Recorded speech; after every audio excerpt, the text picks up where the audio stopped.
So when I think of the holidays, I think of Christmas trees and presents and family. But when I went to go see this movie the night before, I think Christmas is going to be more about drugs, partying, and wandering through New York City. That's what I'm going to do this year.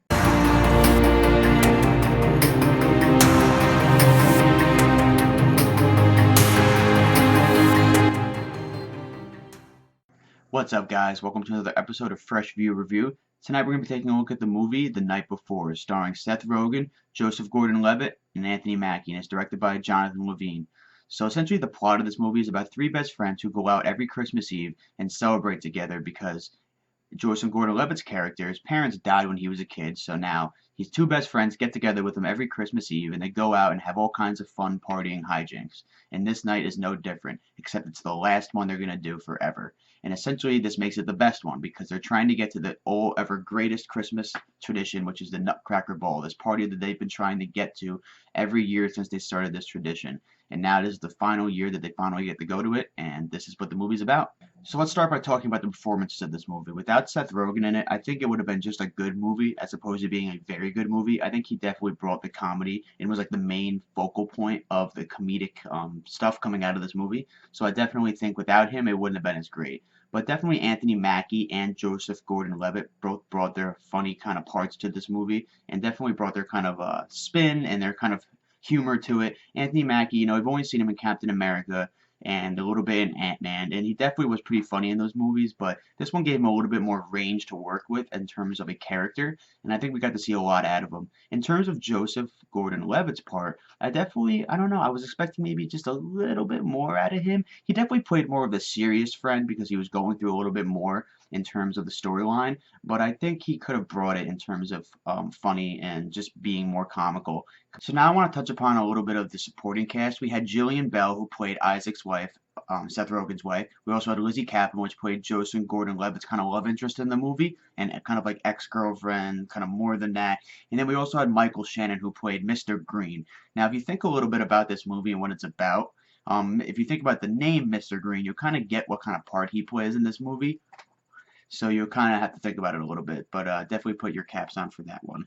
And also, it's had Miley Cyrus and James Franco in this movie, which brought actually a pretty funny element because those two are both pretty hilarious whenever they film in. So I was definitely happy to see them kind of pop up in this movie.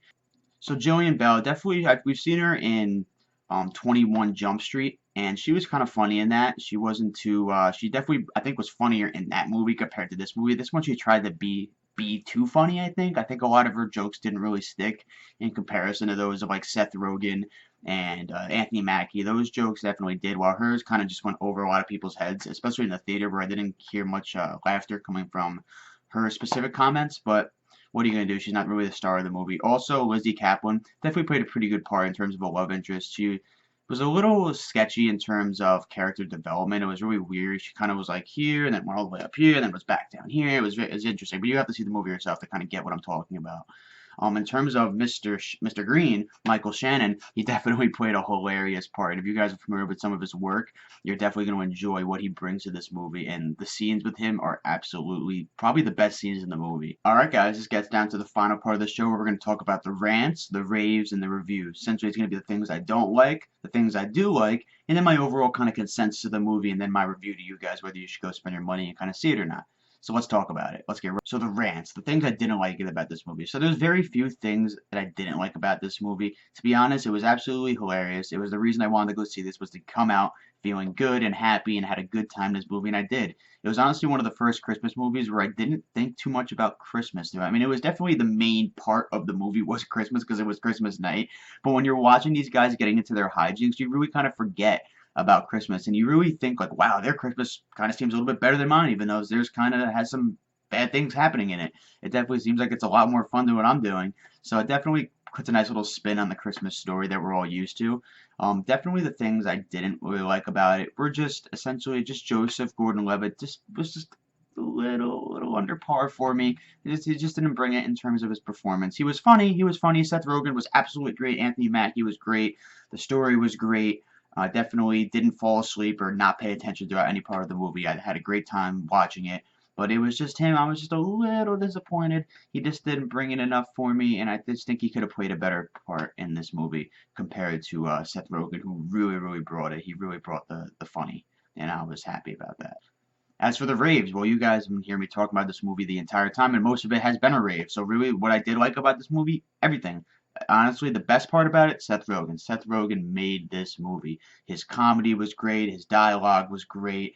The parts were, if you see the trailer for this movie, the trailer does give away a lot of the better scenes of it, but definitely it's still worth going to see. And if you're a Seth Rogen fan, you're gonna love this movie. He brings it, and I am super happy to see that he came in a part like this, especially since the last movie I saw him in, Steve Jobs, he was playing more of a serious role. So I'm glad to see him kind of transform and go back to his comedy roots, and it was great. All right. So my final review is go see it. Definitely a great movie. I walked out of this movie feeling really happy, having a good time, and definitely kind of bringing a new Christmas classic into my repertoire of movies I'm going to watch next year when it's finally out on DVD. Now, essentially, I definitely recommend you go see this movie for a couple of reasons. One, if you're a Seth Rogen fan, you're gonna love it. If you're an Anthony Mackie fan, you're gonna love it. Even if you're a Joseph Gordon-Levitt fan, even though he was a little, like I said, a little under par for me, you're still gonna love it. Those three characters together definitely have a great chemistry, and they definitely bring the funny. In terms of supporting cast, you're gonna love seeing Miley Cyrus in this movie. Like I said, Michael Shannon, best scenes are with him. Definitely pay attention to those ones. Those are the funny ones. And really, just go spend the money to see it. It's a great Christmas classic. I think it's one of the first Christmas movies out this year, so it's definitely worth going to check out. So in terms of score, I definitely give this an 8 out of a 10. It was definitely, like I said, worth going to see. Brought the comedy, brought the funny, a little short on other parts, but out of overall, 8 out of 10. So that wraps up today's episode of Fresh View Review. Like I said, check in around these times every week, and have a good one.